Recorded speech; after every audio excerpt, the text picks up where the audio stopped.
Hello, welcome to another edition of the Modern Stone Age. So there's been a lot of talk online about these geo-polymer blocks and some theories behind that, whether those are what put walls together in Peru and things like that, whether they were poured into place instead of quarried. So I wanted to talk about a little bit of our shop. We've got 3 water tanks, a settling pit, and then these large drainage bags that we use to bleed the system kind of thing. So this is essentially what happens to the wastewater, which contains essentially the dust or slurry, stone bits and things that all come out. So we ended up I'll take you inside and show you exactly what I'm talking about here in a second.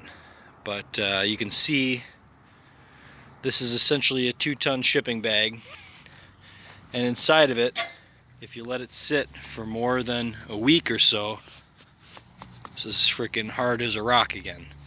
And this was essentially just all the dust and the stone flakes kind of thing.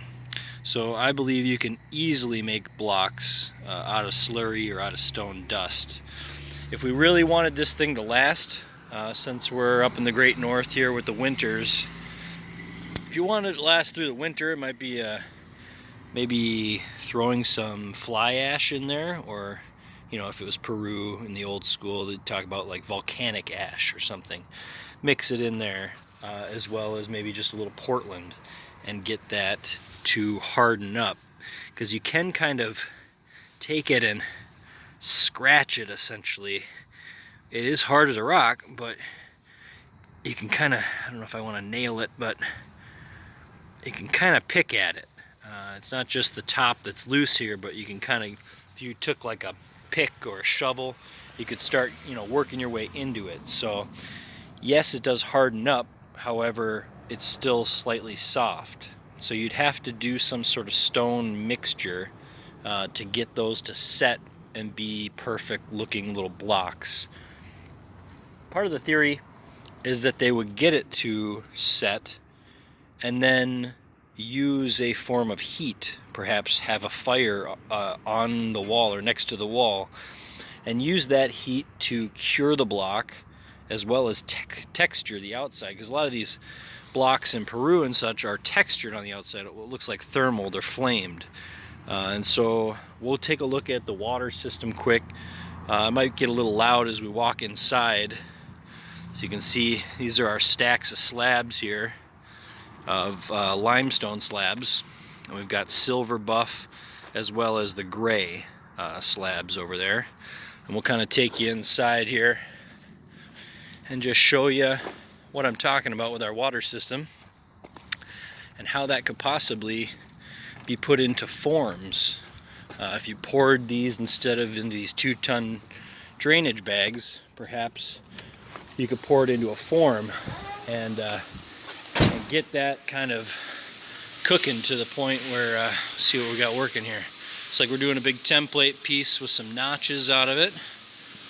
And how we doing? All right. Take a look here. Here's our other drainage bag. So this is underneath the hopper. This is tank 1 to tank 2 to tank 3.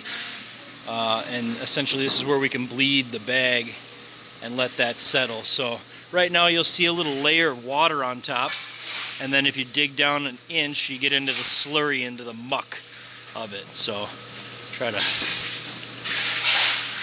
that shit out of there. But so it's just interesting. I feel like if we made wood forms and then added a little Portland lime and maybe some fly ash to it, we could essentially be making natural stone blocks that could be used for a wall or many other purposes. So just wanted to show you the waste product that we use in the stone shop can actually be used for an additional product, or maybe that's what they did. Maybe, I mean, we're dealing with people that mixed their own soils and made their own, helped grow crops, better yields and stuff. So these people were obviously pretty smart.